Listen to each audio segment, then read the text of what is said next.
Deputy CM doctor Premchand Bairwa के काफिले में टला बड़ा हादसा। एस्कॉर्ट में गई विभाग की उड़न दस्ते की गाड़ी का टायर फटा। गनीमत रही कि किसी तरह का कोई हादसा नहीं हुआ, लेकिन हादसा हो सकता था। होते होते हादसा टला है, क्योंकि कहा गया कि उड़न दस्ते की गाड़ी का टायर फट गया। और ऐसे में गाड़ी का टायर फटना ये दर्शाता है कि जो स्थितियां बनी थी वो काफी परेशान करने वाली हो सकती थी, लेकिन गनीमत इस बात की रही कि काफिले में बड़ा हादसा टल गया है।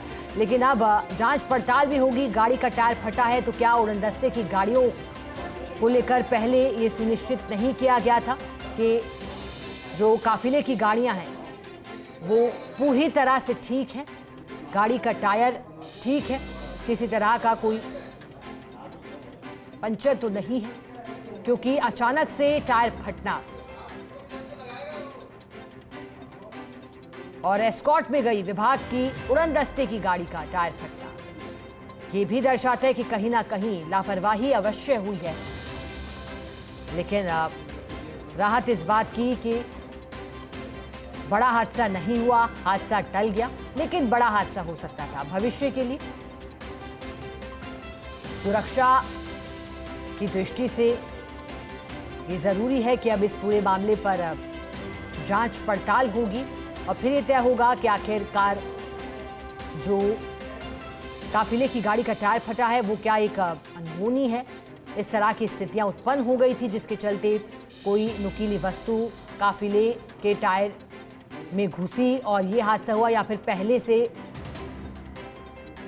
उड़न दस्ते की गाड़ियां तैयार नहीं थी। ज्यादा जानकारी लेंगे डिप्टी एडिटर शिवेंद्र सिंह परमार हमारे साथ जुड़ गए हैं। शिवेंद्र जी, सूचना है डिप्टी सीएम के काफिले की गाड़ी का टायर फटा है।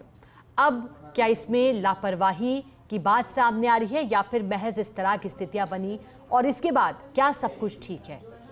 ठीक है सर, प्रदेश में जो परिवहन विभाग के उड़न दस्ते हैं, इनके पास जो गाड़ियां हैं उनकी हालत बस से बदतर है।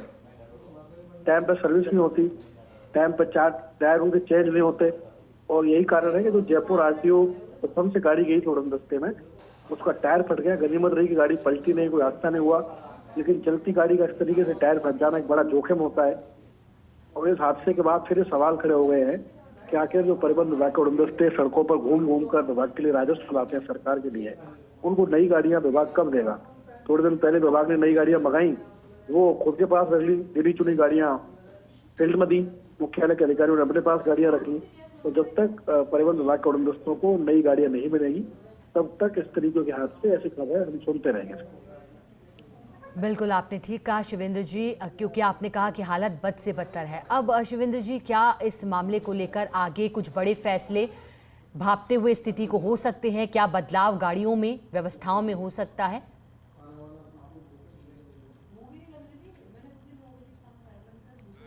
चलिए दोबारा जुड़ने का प्रयास करेंगे, लेकिन फिलहाल जो उन्होंने सूचना दी, बताया कि कैसे बड़ा हादसा उनसे टला।